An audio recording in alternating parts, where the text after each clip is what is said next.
कैसे हैं आप लोग। मैं आपका दोस्त डॉक्टर मनोज करवानी, डायरेक्टर कंट्रोल्स नागपुर से आप सभी का दिल से स्वागत करता हूँ। बच्चों, हम लोग जो टॉपिक पढ़ रहे that is organism and population, इस टॉपिक को आगे कंटिन्यू करेंगे। लास्ट लेक्चर में हम लोग ने कुछ पॉपुलेशन के कैरेक्टरिस्टिक्स डिस्कस किए थे, जैसे नेटलिटी, मोर्टेलिटी, सेक्स रेशियो, ऐसे कुछ पॉइंट्स हम लोग ने बातचीत किए थे। Let's proceed further. एक और कैरेक्टरिस्टिक डिस्कस करने वाले, that is called as age distribution and age pyramids. अभी ये जो क्राइटेरिया है age distribution and age pyramid का, जैसे हम लोग हिंदी में कहते हैं कि इंसान के जिंदगी के 3 स्टेप्स या 3 पायदान होते हैं, बचपन, जवानी और बुढ़ापा, या इंग्लिश के पॉइंट ऑफ व्यू से बोले तो childhood stage, adult stage and old stage. तो उसी तरीके से बायोलॉजी वालों ने भी क्या किया, थोड़ा सा उसको क्लासिफाई कर दिया है अपने हिसाब से। वो क्लासिफाई करते हैं pre reproductive, reproductive and post reproductive, ऐसे 3 हिस्सों में वो क्लासिफाई कर देते हैं। अभी प्री रिप्रोडक्टिव यानी सादे भाषा में चाइल्डहुड स्टेज, रिप्रोडक्टिव मतलब एडल्ट स्टेज, और पोस्ट रिप्रोडक्टिव यानी कि ओल्ड वाली स्टेज। तो ये हो गए हमारी जो रेगुलर हिंदी या इंग्लिश के जो वर्ड्स मैंने आपको बताया, बचपन, जवानी, बुढ़ापा। उस हिसाब से इन्होंने 3 हिस्सों में क्राइटेरिया में क्लासिफाई किया, pre reproductive, reproductive and post reproductive. और ये एज क्राइटेरिया रखे 14 साल तक, 15 से 44 तक, और ये 45 onwards till the end of the life, till the end of the life. अब ये जो क्राइटेरिया है, इसके हिसाब से ना हम लोग किसी भी कंट्री का एक ग्राफिकल रिप्रेजेंटेशन बनाते हैं। उस ग्राफिकल रिप्रेजेंटेशन के वर्ड यूज करने वाले एज पिरामिड। अब ये ग्राफिकल रिप्रेजेंटेशन क्या होगा, लेट अस डिस्कस दैट। मैं मेरे तरफ से एक बार छोटा सा ग्राफिकल रिप्रेजेंटेशन आपको एक्सप्लेन कर दूं। ग्राफिकल रिप्रेजेंटेशन कैसा हो सकता है, 3 टाइप के पिरामिड्स बन सकते हैं नॉर्मल। ये पहला पिरामिड, ये दूसरा पिरामिड, और एक तीसरा पिरामिड बन सकता है।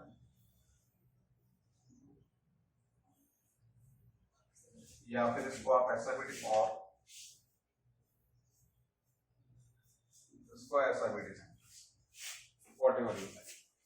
अब इसमें पहला पिरामिड, ये है प्री रिप्रोडक्टिव, ये है रिप्रोडक्टिव, और ये कौन है बेटा, पोस्ट रिप्रोडक्टिव। सिमिलरली ये है प्री रिप्रोडक्टिव, ये है रिप्रोडक्टिव, ये है post reproductive. Same pre reproductive, reproductive, post reproductive. अब पहला वाला पिरामिड इंडिया का पिरामिड, इंडिया के पॉपुलेशन का पिरामिड। इस ग्राफ में, इस पिरामिड में सबसे ज्यादा एरिया किसके पास है, यानी कि बच्चों के पास। तो भारत देश में ना बच्चों की आबादी बहुत ज्यादा है, ठीक है। ये प्री रिप्रोडक्टिव। तो आने वाले कुछ एक सालों में ये इतनी बड़ी आबादी कहाँ टर्न आउट होंगी, रिप्रोडक्टिव। तो अगर वो रिप्रोडक्टिव कैटेगरी में टर्न आउट होंगी तो फिर उनसे बच्चे आएंगे तो भारत देश की आबादी आने वाले समय में और ट्रिमेंडस स्पीड से बढ़ेगी। इस वजह से हम लोग ने चाइना को हरा दिया है और नंबर 1 का ताज अपने सिर पे ले लिया है। So we have the crown to celebrate. We are at right now number 1 populated country in the world. थोड़ा आगे पीछे कभी होते रहता है, कभी फिर एक आध महीना चाइना आगे निकल जाता है, भारत को फिर अभी मैं सेकंड पे चला गया, तो उसके अंदर एक आत्मविश्वास, खोया हुआ आत्मविश्वास जागता है, अभी नहीं मैं सेकंड पे थे, मेरे को तो फर्स्ट पे रहना चाहिए। तो इसलिए फिर वापस वो कॉम्पीट करके फर्स्ट पे आ गया। तो फिलहाल कांटे की टक्कर चल रही है। पिछले 1.5 साल से कई बार भारत आगे निकल चुका है, लेकिन कभी कभी बीच बीच में थोड़ा पीछे हो जाता है। इससे सिर्फ चाइना से, बाकी तो हमसे दूर दूर पंगा ही नहीं लेते, हमसे दूर दूर बोले इनसे कहाँ पंगा लेंगे। तो कंपटीशन की रेस तो दूर दूर तक पॉपुलेशन के मामले में सिर्फ इंडिया और चाइना के बीच में ही है, बाकी और किसी के बीच में नहीं, ठीक है। पोस्ट रिप्रोडक्टिव मतलब ओल्डर एज। तो बच्चों, जिस कंट्री में इस टाइप का पिरामिड होगा ना, जहाँ बच्चों की आबादी बहुत ज्यादा है और बूढ़ों की आबादी बहुत कम है, तो नियर फ्यूचर में उस देश की आबादी क्या होने वाली, बढ़ने वाली। इसलिए आप इसको बोल सकते हैं ग्रोइंग पिरामिड। इसको क्या बोल सकते हैं, growing pyramid, because population is going to increase. अब ये वाला, इसमें देखो किसकी आबादी सबसे ज्यादा है, मतलब बूढ़े बुजुर्गों की आबादी बहुत ज्यादा, बच्चों की आबादी नहीं के बराबर है। तो कुछ समय बाद जब ये आबादी प्री रिप्रोडक्टिव वाली रिप्रोडक्टिव कैटेगरी में जाएंगे, मतलब कुछ समय बाद ये प्रमोशन होके बाहर निकल जाएंगे, कुछ सालों बाद प्रमोशन होके बाहर निकल जाएंगे, फिर ये वाले यहाँ जाएंगे और ये वाले कहाँ जाएंगे, यहाँ पर। तो पर एक बहुत ही स्मॉल पॉपुलेशन जा रही है रिप्रोडक्टिव एज ग्रुप में। तो नियर फ्यूचर में आबादी बढ़ने वाली कि घटने वाली, क्योंकि ये प्रमोट होके बाहर निकल गए, अब ये बड़ा पार्ट यहाँ चला जाएगा, ये छोटा सा पार्ट यहाँ पर आएगा, मतलब बहुत कम लोग कंट्रीब्यूट करने वाले आबादी को फ्यूचर में। तो इससे आबादी फ्यूचर में घट सकती है जिस देश के पास ऐसा पिरामिड हो। तो कनाडा, जर्मनी ऐसे देश है जिनके पास इस टाइप का पिरामिड है। इसलिए ना कनाडा एक ऐसा देश है जो वर्ल्ड के किसी भी अच्छे प्रोफेशनल को आसानी से सिटीजनशिप दे देता है। अगर आप डॉक्टर है, लॉयर है, आर्किटेक्चर है या अच्छे बिजनेसमैन है, तो कनाडा की सिटीजनशिप पूरे वर्ल्ड में बहुत आसानी से मिलती है। दैट इज द रीजन, क्योंकि उनके पास शहर की आबादी बहुत नहीं के बराबर, जो नियर फ्यूचर और वर्ल्ड, अच्छा इंडिया से बड़ा है एरिया वाइज, कनाडा इंडिया से बड़ा है area wise, India is the 7th country in the world according to the land area, ठीक है। तो land area wise Canada India से बड़ा गिरता है, लेकिन आबादी बहुत श्रिंकिंग हो रही है उसके ये डिक्लाइनिंग पिरामिड, यानी कि नेगेटिव ग्रोथ पिरामिड, ये पॉजिटिव ग्रोथ, ये नेगेटिव ग्रोथ। अब ये जो पिरामिड है ये स्टेबल पिरामिड है। स्टेबल पिरामिड मतलब क्या, 1/3 पॉपुलेशन बच्चों की, 1/3 पॉपुलेशन रिप्रोडक्टिव और लगभग 1/3 पॉपुलेशन बुजुर्गों, तो 1/3 1/3 1/3, that is what we call it as stable. यानी क्या होगा, ये प्रमोट होकर जब ग्राफ से बाहर निकल जाएंगे, ये प्रमोट होकर यहाँ आ जाएंगे, फिर ये प्रमोट होकर यहाँ आएंगे तो ये फिल इन द ब्लैंक हो जाएंगे, फिर वो बच्चे पैदा करके यहाँ पे fill in the blank fill up हो जाएगा। तो लगभग आबादी कैसे चल रही है, 1/3 1/3 1/3, यानी कि उसको बोलते हैं बच्चों स्टेबल। समझ में आ गया इतना अच्छे से, आया ना बेटा? तो अभी एग्जांपल्स नहीं लेते, मैंने डायरेक्टली क्या किया, ह्यूमन बीइंग के एग्जांपल ले लेते, इस पर हम दूसरे एग्जांपल्स पे फोकस नहीं करेंगे। Population size, more technically called population density, designated as m, need not necessarily be measured in numbers only. Although total number is generally the most appropriate measure of population density, it is in some cases either meaningless or difficult to determine. अभी ये जो point है इसको थोड़ा समझते हैं। मैंने last time density के बारे में आपसे बात किया है। What is density of the human being, 1 square kilometre area और इसमें कितने इंडिविजुअल्स, राइट, ये ऑलरेडी अपन डिस्कस कर चुके हैं। तो मैंने आपको बताया था फिर उस वक्त 2011 के सेंसस के हिसाब से क्या स्थिति है, 1947 वगैरह में क्या थी। अभी महाराष्ट्र में लगभग 350 के हिसाब से लोग रहते हैं 1 स्क्वायर किलोमीटर के अंदर। वही मैंने बोला था वेस्ट बंगाल या उत्तर प्रदेश में सबसे ज्यादा है, more than 900 people residing in 1 square kilometre. अब ये जो डेंसिटी का पार्ट है ना, नंबर के अलावा साइज पे भी मैटर करता है, नंबर के अलावा साइज पे भी मैटर करता है। ये 1 स्क्वायर किलोमीटर एरिया, 1 किलोमीटर ऐसा और 1 किलोमीटर ऐसा।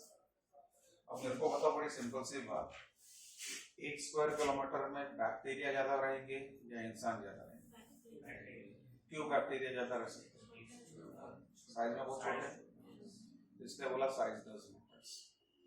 1 स्क्वायर किलोमीटर में हाथी ज्यादा रहेंगे कि इंसान ज्यादा रह सकते हैं? साइज 10 मीटर। तो कहने का मतलब ये है कि 1 स्क्वायर किलोमीटर में जब हम बात करते हैं कि कितने इंडिविजुअल्स रहते हैं, तो उस ऑर्गेनिज्म का साइज क्या है वो भी बहुत मायने रखता है। पॉइंट समझ में आगे बेटा हर एक को आया ना?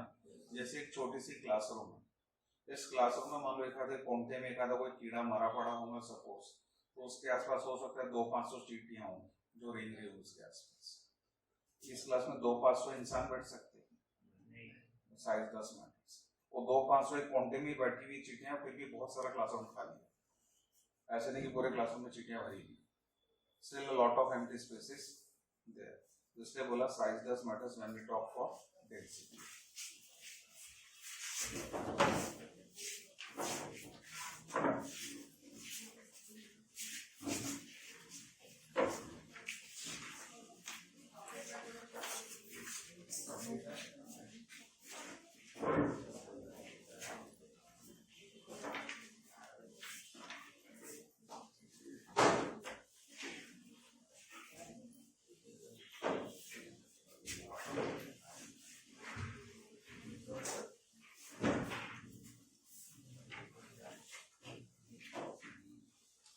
जैसे भी बात कर रहा था, अब छोटे से जगह पे हमको जीटीओ की आबादी गिनना है तो प्रैक्टिकली बड़ा इम्पॉसिबल है कि 1 स्क्वायर किलोमीटर में हर जगह जाऊंगा और जा जाके क्या गिनूंगा, चींटियां कहाँ पर कितनी मिल रही है। ठीक है, तो इसलिए वो बोल रहे हैं कि एग्जैक्ट फिगर्स यानी कि absolute figures are not important, we will discuss on relative densities. Relative densities मतलब कुछ कंपैरिजन कर लेंगे और उससे फिर एक अनुमान लगा लेंगे, that is called as relative. For instance, the number of birds or insects caught per trap is good enough measure of their total population density. We are mostly obliged to estimate population size indirectly without actually counting them or seeing them. The tiger census in our national parks and tiger reserves is often based on the pug marks and fecal pellets. अभी जैसे जंगल में शेर की आबादी कितनी है, ये अगर अपने को ढूंढ रहे हैं तो technically it is not possible कि जंगल के सारे शेर इकट्ठा जैसे लाइन में खड़े हो गए, बोले गिनने के लिए आए, बोले फॉरेस्ट के ऑफिसर, तो हम सबको वहाँ पे लाइन में खड़ा रहना पड़ेगा बोले, ताकि वो हमारी आबादी गिनकर सरकार को बता सके कि हम लोग कितने हैं और इस जंगल में कितना है। ऐसे शेर लाइन से आके खड़े हो जाएंगे, बोले ऑफिसर में वो गिनने आ रहा, बोले करेगा क्या वैसा, उसको थोड़ा मालूम से उसको कोई गिने आना गिने उससे उसको कोई फर्क पड़ता नहीं। तो ये क्या बोल रहा है ध्यान से सुनिए, अगर शेर की आबादी गिन रहे हैं आप, ठीक है, तो हर एक जैसे हम लोग बोलते हैं ना हर एक के फिंगरप्रिंट्स मैच नहीं होते, तो ये बोल रहा है पग मार्क्स मतलब किसी भी दो शेर के ना फुटप्रिंट्स प्रॉपर्ली मैच नहीं होते, तो फुटप्रिंट से पता करेंगे कि कितने डिफरेंट टाइप के शेर उस जंगल में रहते होंगे। ये एक सिंपल एनालिसिस का मेथड हो सकता है। ठीक है, फीकल पैलेट्स उनके पॉटी से भी पता कर सकते हैं कि कितने डिफरेंट टाइप के शेर उस जंगल में होंगे। फीकल पैलेट से क्या मिलेगा, जो अनडाइजेस्टेड फूड होता है वो फीसेस होते हैं। फीकल पैलेट्स के जो केमिकल एनालिसिस होगा उससे मालूम पड़ सकता है। अब ये भी मैंने थोड़ी देर पहले आपसे पॉपुलेशन ग्रोथ पे बात किया था जब पिरामिड की बात कर रहा था, पॉजिटिव ग्रोथ, नेगेटिव ग्रोथ और स्टेबल पिरामिड मतलब जीरो ग्रोथ। ठीक है, 3 टाइप की पॉपुलेशन हो सकती है, आबादी बढ़ रही है, आबादी घट रही है या फिर आबादी स्थिर है। तो पिरामिड आपको बताया था, पिरामिड का एपेक्स ऊपर था, तो कौन सा पिरामिड था, एपेक्स ऊपर था, पॉजिटिव ग्रोथ, वहां बच्चों की आबादी क्या थी, बहुत ज्यादा था। पिरामिड उल्टा था, एपेक्स नीचे था, तो वहां बच्चों की आबादी हो गई थी सबसे कम, तो वो था नेगेटिव ग्रोथ। और फिर एक स्टेबल पिरामिड देखे थे जिसमें 1/3 पॉपुलेशन की बात की, तो वो क्या था अपना स्टेबल, मतलब वहां आबादी ना बढ़ेगी ना घटेगी, तो उसलिए हम बोलते हैं उसको जीरो ग्रोथ या स्टेबल पॉपुलेशन। ये आ गया पिरामिड, ऐसा लगता है किसी जगह की बिल्डिंग से, जो मैंने थोड़ी देर पहले ड्रॉ किया था। अब ये बेस वाले कौन हो गए, चाइल्ड, ये मिडिल वाले कौन हो गए, एडल्ट्स, रिप्रोडक्टिव, और ये कौन हो गए, ओल्ड। ठीक है, एक तरफ मेल की बात हो रही है, एक तरफ फीमेल की बात। तो ये किस टाइप के पिरामिड होंगे, एपेक्स ऊपर, बच्चों की आबादी ज्यादा, तो इसका मतलब यहाँ पर आबादी नियर फ्यूचर में क्या होने वाली है, बढ़ने वाली है। तो ये पॉजिटिव ग्रोथ के लिए हो जाएगा। ठीक है, रैपिड ग्रोथ, पॉजिटिव ग्रोथ। 0 से 14 इयर्स आपको याद होगा किसके लिए बोले थे हमने, प्री रिप्रोडक्टिव, 15 से 14 reproductive, 45 onwards post reproductive. Notes में 59 इयर्स दिखाऊंगा, उसको रेक्टिफाई कर लेना, ये अभी रिसेंटली चेंज किया है, पहले था 59 इयर्स तक का, मतलब रिप्रोडक्टिव वाले को कहां तक लिखते थे 59, और यहाँ लिखते थे 60 एंड अबव। तो नोट्स में वो पुराना वाला डाटा होगा तो उसको रेक्टिफाई कर लेना, उसको इस तरीके से मॉडिफाई कर लेना। ठीक, अच्छा, अमेरिका में की आबादी भी बढ़ेगी, लेकिन यहाँ पर देखो बच्चों की आबादी यहाँ से देखो और यहाँ से देखो, किसकी ज्यादा दिख रही है, ये केन्या की ज्यादा दिख रही है कि अमेरिका वगैरह की ज्यादा दिख रही है। मतलब यहाँ फास्ट ग्रोथ होने वाला है, अमेरिका में ग्रोथ होगा लेकिन बहुत स्लोली ग्रोथ होगा। जीरो ग्रोथ मतलब, और ये इन्वर्टेड वाला, यहाँ बच्चों की आबादी सबसे कम है और बूढ़ों की आबादी सबसे ज्यादा।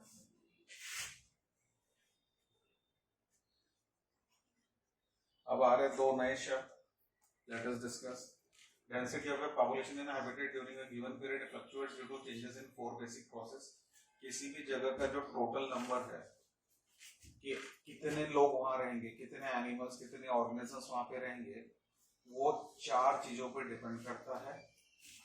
बर्थ, डेथ, बर्थ के लिए अपन ने नेटेलिटी करके वर्ड पढ़ा हुआ है, डेथ के लिए अपन ने मोर्टेलिटी करके वर्ड पढ़ा हुआ है, अब दो नए शब्द आ रहे, immigration leads to decrease in population density. Immigration is the number of individuals of the same species that have come into the habitat from elsewhere during the time period under consideration. समझ लो क्या बोला इसने। 2023 में नागपुर से मान लो 100 engineers को America में job लग गई, मान लो, तो ये 100 लोग यहाँ से क्या हो गए, नागपुर से चले गए, तो नागपुर की आबादी +100 हो गई कि -100 -100 हो गई ना, तो that is called as immigration, leads to decrease in population. 100 लोग यहाँ से चले काय के लिए, बोले जॉब लग रही है अमेरिका में तो I will go and settle in that, समझ में आ गई। पर क्योंकि 100 लोग नागपुर से निकले अमेरिका चले गए, तो अमेरिका में 100 लोगों से आबादी क्या हो, बढ़ गई ना, आया ना, तो 100 लोगों से जो अमेरिका में आबादी बढ़ी, तो अमेरिका के लिए एडिशन हुआ कि डिक्रीज हुआ, तो जो अमेरिका में आबादी बढ़ी 100 लोगों से, उसको क्या बोलोगे, इमिग्रेशन। समझ में आ गई बात अच्छे से, रिपीट करूं, एक और एग्जांपल ले, नागपुर सेंट्रल इंडिया का, या आप बोल सकते हो इंडिया के सेंट्रल पोर्शन में आजकल एजुकेशन हब बन रहा है। एजुकेशन हब और मेडिकल हब दो लेवल पे काम कर रहा है नागपुर में, एजुकेशन हब और मेडिकल हब। पिछले 5 सालों में इतने सारे स्कूल, कॉलेजेस, इंस्टीट्यूट्स नागपुर में खुले कोरोना के जैसे 1 साल पहले से, और बहुत सारे हॉस्पिटल्स खुले, बड़े बड़े हॉस्पिटल्स खुले पिछले 5-6 सालों में। तो इसको प्लानिंग है कि इसको एजुकेशन हब ऑफ इंडिया और मेडिकल हब ऑफ इंडिया बनाना है। मतलब कंसेप्ट है कि यहाँ पे बहुत टॉप लेवल की मेडिकल फैसिलिटीज होनी चाहिए नागपुर के अंदर, और टॉप लेवल के एजुकेशनल इंस्टीट्यूट्स होने चाहिए नागपुर के अंदर विद आसानी से एक्सेसिबल। इसलिए कुछ प्राइवेट यूनिवर्सिटीज को परमिशन दी गई है, गवर्नमेंट के कुछ और नए नए कॉलेजेस खुले हैं, जैसे पिछले 5 सालों में सेंट्रल गवर्नमेंट का एक कॉलेज खुला IIIT करके, ठीक है। महाराष्ट्र स्टेट गवर्नमेंट ने 5-6 साल पहले सरकारी इंजीनियरिंग कॉलेज खोला नागपुर में, गवर्नमेंट इंजीनियरिंग कॉलेज करके। तो ऐसे बहुत सारी नई नई चीजें खोली पिछले कुछ सालों में। अभी पिछले कुछ सालों में, पिछले 4 से 5 सालों में कम से कम 8 से 10 नए मेडिकल कॉलेज आ गए पूरे महाराष्ट्र के अंदर, 8 से 10 नए। इस साल भी और एक नया मेडिकल कॉलेज स्टार्ट हो रहा है विदर्भ एरिया के अंदर। तो कहने का मतलब ये है कि rapidly they are increasing this system so that should be created as education hub and medical hub, दोनों तक उनका प्लानिंग है। तो क्या हो रहा, जैसे अब कोई बच्चा वर्धा में रहता है, कोई बच्चा यवतमाल में रहता है, ठीक है, छोटे मोटे जो डिस्ट्रिक्ट्स होंगे नागपुर के आसपास, कोई अमरावती में रहता होगा, छोटे मोटे टाउन्स में रहता होगा, शायद काटोल में रहता होगा, शायद उमरेड में रहता होगा, वगैरह वगैरह। हो सकता है उसने अपनी 11th-12th की पढ़ाई वहां कंप्लीट कर ली, लेकिन फर्दर ग्रेजुएशन के लिए वो कहाँ शिफ्ट हो गया, नागपुर शिफ्ट हो गया, ठीक है। से फॉर एग्जांपल अमरावती से 200 बच्चे नागपुर आ गए, किसी को इंजीनियरिंग में एडमिशन मिला, किसी को फार्मेसी में, किसी को मेडिकल में। तो इसका मतलब अमरावती से आबादी -200 हो गई कि +200 हो गई, तो हम उसको क्या बोलेंगे, ई माइग्रेशन। ई मतलब एग्जिट, चला गया वहां से, ई मतलब एग्जिट, चला गया वहां से, आय मतलब इनसाइड, अंदर आ गया, तो अब वो अमरावती के हैबिटेट से निकल गया, वो कौन सा हैबिटेट में एंट्री मार रहा, नागपुर के हैबिटेट में एंट्री मार रहा, तो उसकी आबादी अब कहाँ काउंट की जाएंगी, नागपुर में काउंट करेंगे ना उसके हैबिटेट को, आया ना। तो फिर नागपुर की आबादी इनसाइड मतलब अंदर आ गया, तो उसको क्या बोलेंगे बेटा, इमिग्रेशन। तो जहां से वो लोग पलायन कर जाते हैं उसको बोलते हैं ई एग्जिट, ई माइग्रेशन, और जिस जगह जाके वो नए सिरे से बच जाते हैं उसको बोलते हैं इनसाइड मतलब इमिग्रेशन।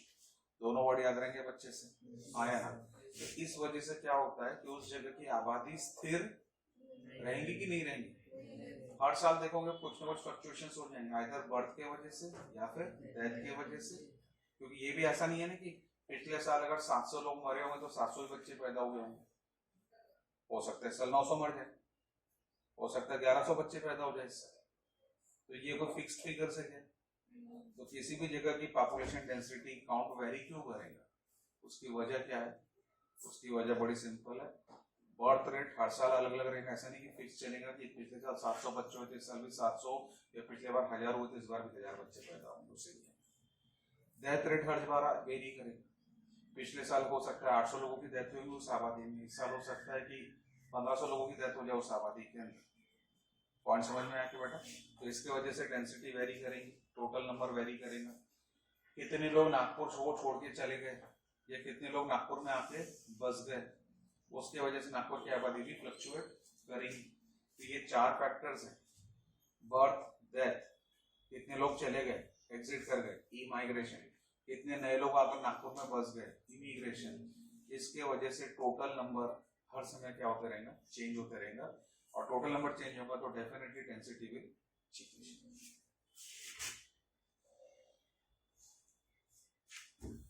ऑलरेडी सीखा था, फार्मूले पर चलते हैं, let us discuss. So if n is the population density at time t, अब मान के चल रहे हैं टाइम t मतलब 2022 की बात करते हैं, 2022, ये n is the population density at time t, time t मतलब 2022 में, तो then it's density at time t plus 1, फिर 2023 में कितनी, 2023 में कितनी, can be calculated as density of 2023, density of 2023 equal to density of 2022, जो है वो है। अब वो प्लस कर रहा हूं उसमें कुछ,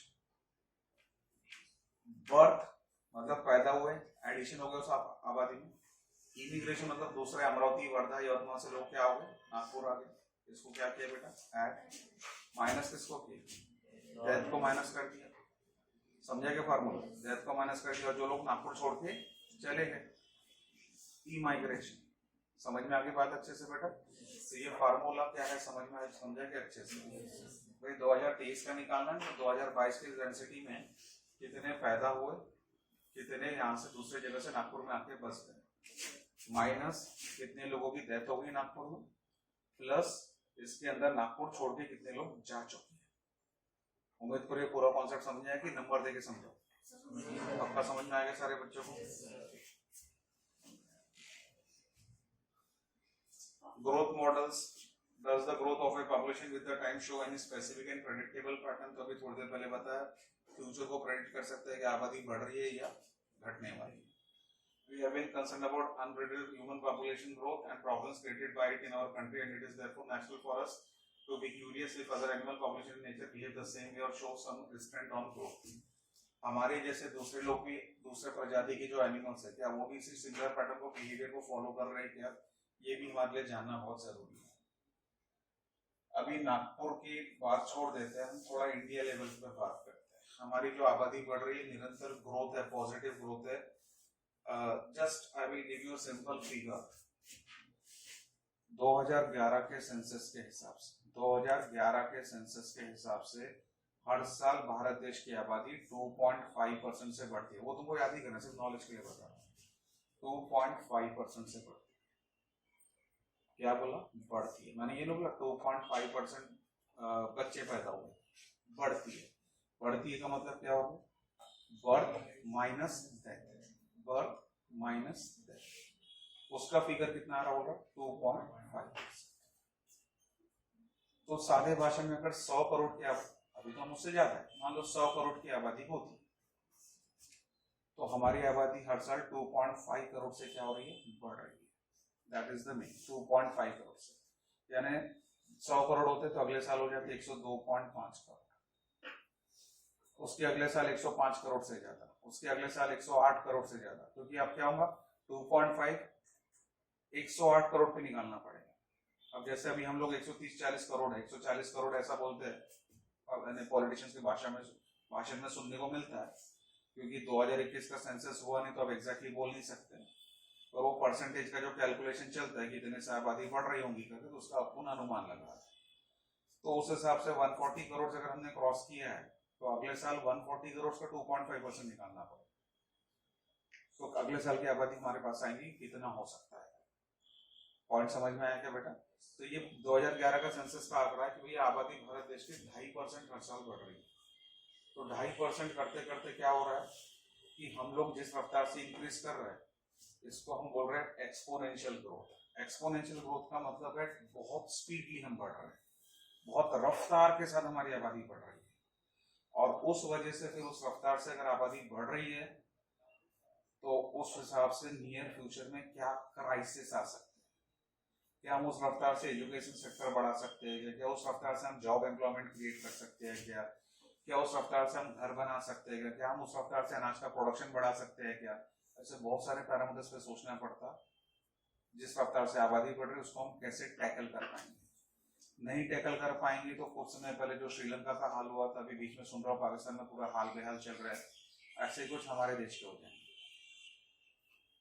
ऐसे कुछ हमारे देश के हाल बेहाल हो जाएंगे। बीच में ऐसा था कि श्रीलंका में पेट्रोल नाम की चीज अवेलेबल नहीं थी, उनके यहाँ पेट्रोल 400 रुपये लीटर के ऊपर चला गया, क्योंकि इक्का दुक्का पेट्रोल पंप पे पेट्रोल मिलता था। ऐसा कुछ समय पहले ऐसा सुनने में आया था कि पाकिस्तान में आटा, चीनी, आलू जैसे बेसिक रॉ मटेरियल्स के भाव जो नागपुर में मिलता है या इंडिया में मिलता है उससे कम से कम 5 गुना 6 गुना ज्यादा उनके पास भाव है। तो उस टाइप की परिस्थिति फिर अगर अभी से उसको प्रेडिक्ट नहीं करे तो हमारी भी हालत वैसी हो जाए, हर चीज के लिए मारामारी हो जाए। इसलिए अभी सरकार ने, यूपी सरकार ने पहला कदम लिया है। पहला कदम क्या लिया है, उन्होंने जो लॉ बनाया है उस लॉ के हिसाब से जिस डेट को लॉ फ्रेम किया होगा, शायद 2 साल हो गए उस लॉ को उनको फ्रेम किए हुए, क्लियरली बोला कि अगर यूपी राज्य में रह रहे हो, तुम्हारे 2 से ज्यादा बच्चे हुए तो तुमको सरकार की तरफ से मिलने वाली एक भी फैसिलिटी नहीं देंगे, एक भी फैसिलिटी नहीं देंगे। अगर 2 से ज्यादा तुमने बच्चे प्रोड्यूस किए, they will not give you single facility. मतलब किसी को जो गरीब है तो भैया उसको राशन मिल जाता है, या कास्ट बेनिफिट है तो एजुकेशन में, जॉब में जो मिलता है बेनिफिट, कुछ भी नहीं देंगे उधर। और जब तक ये डंडा लोगों के प्रेशर पे नहीं आएगा, सिर पे नहीं आएगा, तब तक तो फिर वो भी फिर क्या, हम दो और हमारे कितने, ऐसे चलता हूँ। समझ में आ गई बात? तो इसलिए उन्होंने लॉ बना दिया है। आबादी जिस स्पीड से बढ़ रही है, अब क्या होगा, हर कपल चाहेगा कि मेरे बच्चे को बेनिफिट्स मिले। कोई भी कपल ऐसा नहीं चाहेगा कि बच्चों को बेनिफिट्स ना मिले या उसको बेनिफिट्स ना मिले जो सरकारी स्कीम होती है। इसलिए 100% चांस है कि कुछ ना कुछ तो इम्पैक्ट होगा। जिस रफ्तार से आबादी बढ़ रही है कुछ ना कुछ तो रिड्यूस होंगे। ठीक, सो एक्सपोनेंशियल ग्रोथ का एक मेन कॉन्सेप्ट है। प्रॉब्लम बढ़ने वाला है रहने को लेकर, खाने पीने को लेकर, जॉब को लेकर, क्वालिटी एजुकेशन को लेकर, क्वालिटी जॉब्स को लेकर, ये सारी प्रॉब्लम्स आने वाली है। तो दूसरे एनिमल के केस में क्या, ये सब लफड़े नहीं रहते। दूसरे एनिमल के केस में एक ही चीज है, रहने को जगह, खाने पीने की व्यवस्था, उस केस में इतना ही रहता और कुछ नहीं रहता। So resources like food and space are essential for any growth of a population. Ideally, when resources in the habitat are unlimited, each species has the ability of fully realize its innate potential to grow in numbers. Then the portion grow in an exponential or geometric proportion. Maths का word है algebraic proportion और geometric proportion. Algebraic proportion क्या है पहले देख लो, maths सम बता दो। Maths algebraic proportion 2 plus 2 4, 4 plus 4 8, 8 plus 8 16, 16 plus 16 32, 32 plus 32 64। ये हो गया अरिथमेटिक प्रोग्रेशन, अलजेब्रा होगा अरिथमेटिक प्रोग्रेशन, शायद चैप्टर भी रहा होगा। ज्योमेट्रिक प्रोग्रेशन कैसा है मेरे को भी नहीं आता। एक लेवल तक आता है 2 का स्क्वायर 4, 4 का स्क्वायर 16, 16 का स्क्वायर 256। अब इसके आगे तुम करते बैठ, ठीक है। अब देखो यहाँ पे first calculation, second calculation, third calculation, fourth calculation, fifth calculation करने के बाद कहां तक पहुंचे, 5 बार कैलकुलेशन किया तब 64 ही पहुंचे। ये पहला कैलकुलेशन, ये दूसरा कैलकुलेशन और ये तीसरा कैलकुलेशन भी कितना पहुंच गया 256, इससे कई गुना जाता है, 4 गुना जाता है। 64 मतलब 64, 2 जा 128 और 4 जा करूंगा 256 हो गया। तो ये आप देख सकते हो कि 3 बार में ये कितने स्पीड से ग्रो हो गया, ये वाले वैल्यू से 4 गुना ज्यादा ग्रो हो गया। तो आबादी ये वाले सिस्टम से ग्रो हो गई। आबादी ग्रो होने का पैटर्न ये वाला चाहिए, ज्योमेट्रिक प्रोग्रेशन। समझ में आ गई बात बेटे? ये है ग्राफ, ये है ग्राफ आबादी। अब ये ग्राफ क्या सजेस्ट कर रहा है वो भी देखिए, टाइम फैक्टर और पॉपुलेशन का साइज। इंडिया के पॉइंट ऑफ व्यू से बात करोगे तो करोड़ से, चलो वर्ल्ड के पॉइंट ऑफ व्यू से बात करें। वर्ल्ड के, इंडिया के सर बार बार इंडिया के लिए क्यों आप परेशान कर रहे हो, वर्ल्ड के बारे में बोलो तो, वर्ल्ड के बारे में बता दें।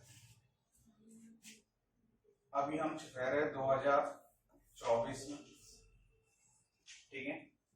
फिलहाल हम स्टार्ट करते हैं 180 से, या ऊपर से जाता हूँ नीचे की तरफ 180। अभी हम 2024 एडी में रहते हैं। उस वक्त ऐसा बोला जाता है कि दुनिया की आबादी थी 25 करोड़, ऐसा बोला जाता है। पूरे वर्ल्ड की आबादी की बात कर रहा हूँ, धरती पे पूरे ह्यूमन बीइंग 25 करोड़ थे, ऐसा बोला जाता है इन 180। फिर ये याद नहीं करना है, तो वो समझा रहा कि आबादी की स्पीड से बढ़ रही है, फिगर्स ओनली फॉर द ये ग्राफ कैसे आता है। फिर 1650 एडी ये आबादी हो गई डबल, बढ़ रही होगी, धीरे धीरे बढ़ रही होगी, और 50 करोड़ का आंकड़ा उसने कब टच किया? 1650। 1650 मतलब वो शिवाजी वाला जमाना। ये नहीं बोल रहा सारा कंट्रीब्यूशन शिवाजी का था, ऐसा बिल्कुल नहीं बोल रहा। सिर्फ तुमको रियलाइज कब हुआ, ये फिगर कब टच किया था। तो बढ़ तो हर सेंचुरी में बढ़ रही होगी, हर सेंचुरी में बढ़ी होंगी। फर्स्ट 100 कंप्लीट होगा, फिर सेकंड 100 सब में बढ़ रही होगी थोड़ा थोड़ा। तो 50 करोड़ का फिगर हमने कब टच किया? 1650 के जमाने में। ऐसा डाटा एनालिसिस होता है। फिर उसके बाद 1850 में हम लोग 100 करोड़ हो गए। अब देखो स्पीड कैसे बढ़ती है। 1850 में हम 100 करोड़ हो, वर्ल्ड की पॉपुलेशन की बात कर रहा हूँ, इंडिया की, ठीक है। फिर 1987 में हम 500 करोड़ हो गए। 1987 में हम वी हैव क्रॉस 500 करोड़। अच्छा, ये ईयर इसलिए हमको अच्छे से याद रहता है, मेरे को याद रहता है, इंडिया ने first time world cup cricket को होस्ट किया था 1987। 50 ओवर्स वाला जो वर्ल्ड कप रहता वो 1987 में फर्स्ट टाइम होस्ट किया था। अंबानी परिवार ने होस्ट किया था उसको, रिलायंस वर्ल्ड कप करके नाम दिया था उसने उसको, ठीक है। अब उसके बाद अब हम हैं 2024 में। अब क्या हो गया? अवेयरनेस बहुत आ गई सोसाइटी, अवेयरनेस बहुत आ गई सोसाइटी में, ऐसा न वैसा ये वो। मतलब आप देखो 5 गुना आबादी बढ़ने के 137 ईयर्स ही गए, 100 से 500 हो गए तो 5 गुना हो गए बेटा। तो how much time we needed? Only 137 years. Now at present we are 820 crore, ठीक है, इन 2023 दिसंबर। तो लगभग अब यहां से कितने साल बीते? 13 और 23, 36 ईयर्स बीते। अब 36 ईयर्स में हम लगभग 320 करोड़ से बढ़े। 36 ईयर्स में 320 करोड़ से हम लोग बढ़े। तो अब आप अंदाजा लगा लो कि हम अगले मेरे ख्याल से 3-4-5 सालों में हम 1000 करोड़ हो जाएंगे। अभी 820 है, 180 और ऐड करना है उसके अंदर, है ना? जब आप बड़े हो जाएंगे, आपके बच्चे ऐड हो जाएंगे अगले 8-10 सालों के अंदर, तो ये 1000 करोड़ तो आसानी से क्रॉस हो जाएंगे, ठीक है। सो दैट इज मतलब, और यहाँ से मतलब और 8-9 साल जोड़ देंगे 45 इयर्स हो जाएंगे। 45 इयर्स में वी विल क्रॉस 500 टू 1000। 500 से 1000 से 40-45 साल, वो भी अवेयरनेस आ गई है, इसलिए लोग गवर्नमेंट स्ट्रिक्ट पॉलिसीज इंप्लीमेंट कर रही है इसलिए। और सबको आजादी छोड़ दो तो फिर तो अभी हाल बेहाल है, फ्यूचर में सोचो और क्या हाल बेहाल। समझ में आ गई बात? तो अब ये ग्राफ क्यों ऐसा समझा क्या? ये ग्राफ यहाँ से लेके यहाँ तक बड़ा स्लो राइज दिखा रहा है आपको आबादी। तो ये समझ लो ये कहां से कहां तक होगा? 180 से लेकर 1650 से 1850 वाला होगा। समझ में आ गया बेटा? 1650 से 1850 तक का है।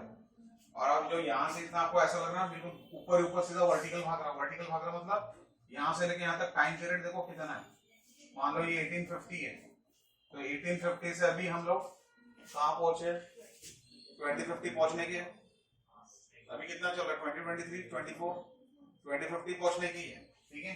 तो अभी हम 2050 पहुंचने के, अभी हम 2023 का एंड तक का ले रहे हैं। तो यहाँ पे कितने थे हम? 100, और हम यहाँ पे कितने? 800। 8 गुना बढ़े, लगभग अभी 200 साल भी पूरे होने, अभी 200 साल भी पूरे होने की 1850, और 8 गुने से आबादी बढ़ चुकी। तो फिर खाने पीने का रिसोर्स, पानी का रिसोर्स, इस पर मारामारी होनी ही बात। तकलीफ बढ़ेगी, महंगाई बढ़ेगी, रहने के लिए खुद के मकान बनाने के लिए भी कॉस्ट क्या होती जाएगी, हर चीज बढ़ते जाएगी, घटेगा कुछ भी नहीं आने वाले समय। ऐसा पॉइंट समझ में आ गया अच्छे से? पक्का? तो ग्राफ का पैटर्न ऐसा वर्टिकल क्यों भाग रहा समझ में आ गया अच्छे से। अब इसमें कुछ शब्द है, इसको बोलते हैं लैग फेज। लैग फेज मतलब स्लो राइजिंग पॉपुलेशन, लैग मतलब धीरे धीरे बढ़ रही है। अब इसको बोलते हैं लॉग फेज, लॉग फेज, या फिर इसको बोलते हैं एक्सपोनेंशियल फेज।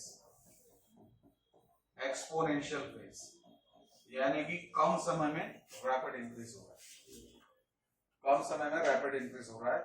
इस फिनोमिना को बोलते हैं पॉपुलेशन एक्सप्लोजन। इस फिनोमिना को बोलते हैं पॉपुलेशन एक्सप्लोजन। तुम बोले क्या फट गया सर, पॉपुलेशन में क्या फट गया, बम फट गया, क्या फट गया? कुछ नहीं फटा। एक्सप्लोजन का मतलब बड़ा सिंपल है कि जब कोई धमाका होता है ना बम वगैरह का, तो उससे दुनिया भर की चीजों को क्या होता है, नुकसान होता है। जहां ये बम फटता है तो ये एक प्रकार से बिना आवाज वाला बम है, तो फटना चालू हो गया है। और उसका प्रॉब्लम ऐसा है कि आपको बता देता हूं, केप टाउन कहाँ का शहर है, किसी को मालूम है? इसने डिक्लेयर कर दिया है वहां पर कि हम पानी नहीं दे पाएंगे आपको। ह्यूमन ड्रिंकिंग वाटर वहां की गवर्नमेंट ने बोल दिया कि we are not able to supply to you, तुम तुम्हारा देख लो। They have declared 2 years back, तुम तुम्हारा देख लो। पानी हमारे पास व्यवस्था नहीं है, जैसे आपके मेरे घर पे एनएमसी का नल का पानी आ रहा है आज के डेट में, उन्होंने क्लियर बोल दिया हम पानी दे ही नहीं सकते तुमको। ये अपने आप में बता रहे कि इंपैक्ट होना चालू हो जाए। सिर्फ फटने की आवाज आती है, बम जब फटता है तो या फटने का आवाज के पहले क्या आने लगे, इम्पैक्ट नजर आने लगे क्या हो रहा था। तो one of the well known city in the world is Cape Town, south Africa, and they have declared out कि हम तुमको पानी नहीं दे पाएंगे, तुम तुम्हारा व्यवस्था खुद देख लो। इंडिविजुअल लेवल पे अगर बोल दिया जाए वहां के, अगर हमारी इंडिया की सरकार बोले आज से तुम्हारी इलेक्ट्रिसिटी बंद, हम बना ही नहीं पा रहे थे, तुम तुम्हारा देख लो। आज से तुम्हारा पानी बंद, तुम तुम्हारा देख लो। फिर देखो कितनी अफरा तफरी मच जाएगी, बहुत ज्यादा अफरा तफरी मच जाएगी। अच्छा, भारत देश का भी ग्राफ ऐसे ही, भारत देश के भी आंकड़े बता। 1947 at the time of independence 34 crore, 1981 69 crore, double हो गए, डबल हो गए, डबल से ज्यादा हो गए। 1981 अभी 40 साल के होने के अपने आजाद होने, 69 करोड़ वी हैव क्रॉस्ड, ठीक है। In the year 2001 we have crossed 100 crores, and now according to unauthorized sources we are 140 crores। ये जनगणना के हिसाब से, मतलब सेंसस होता था भारत देश में, काउंटिंग का होता, हर घर जाके पूछा जाता था आपके घर में मेल कितने, फीमेल कितने हैं, कितने एजुकेटेड है, इलिटरेट है, हर घर जाके काउंटिंग की जाती है।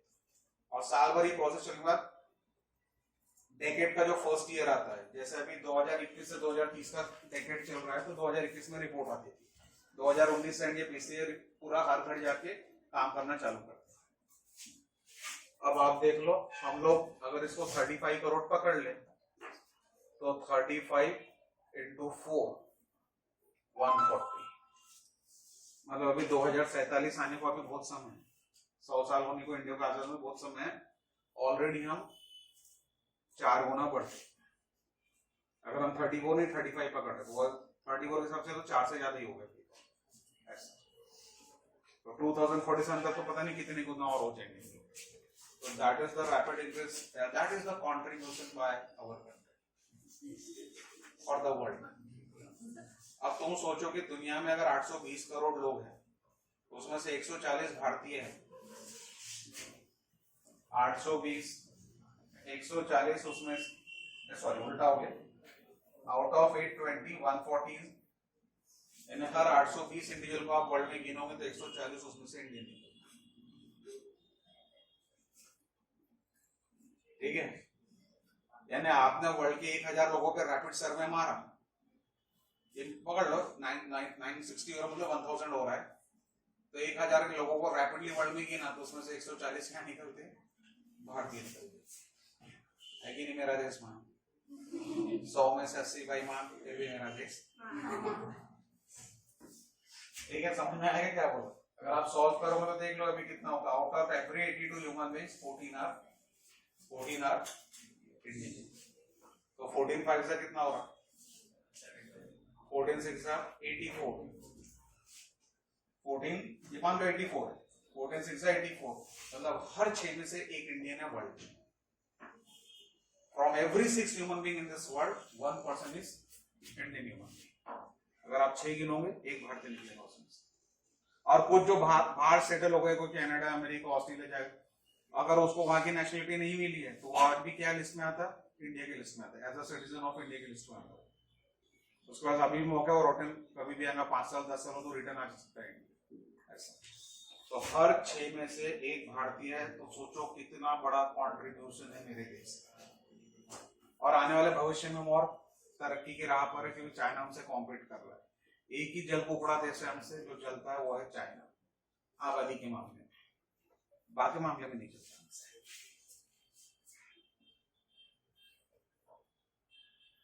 बस 1 मिनट और लगेगा, ये तो हो गई बहुत सारी चर्चा ये वाले।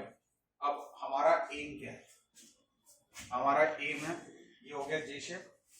अब हम उसको क्या लाना चाहते हैं? स्टेबल। अब आबादी ज्यादा स्पीडली बढ़ाना नहीं चाहते, तो इसका मतलब क्या हो जाएगा? ये हो गया लैग फेज, ये हो गया लॉग फेज। अब अगर हम ये वाला पार्ट लेकर आएंगे तो समय तो बढ़ते जाएगा, लेकिन आबादी लगभग कैसी रहेंगी बेटा? स्टेबल रहेंगी। तो अभी हमारा टारगेट है लैग फेज, लॉग फेज बहुत हुआ, हमको कौन से फेज में जाना है? Stationary phase. इसको बोलते हैं एस शेप कर्व या सिग्मॉइड कर्व या लॉजिस्टिक कर्व। या आइडियली ऐसा कर्व आप हो जाना चाहिए, क्योंकि हम लोग चल रहे हैं जे शेप वाले कर्व में, और हमको कौन सा बनाना है?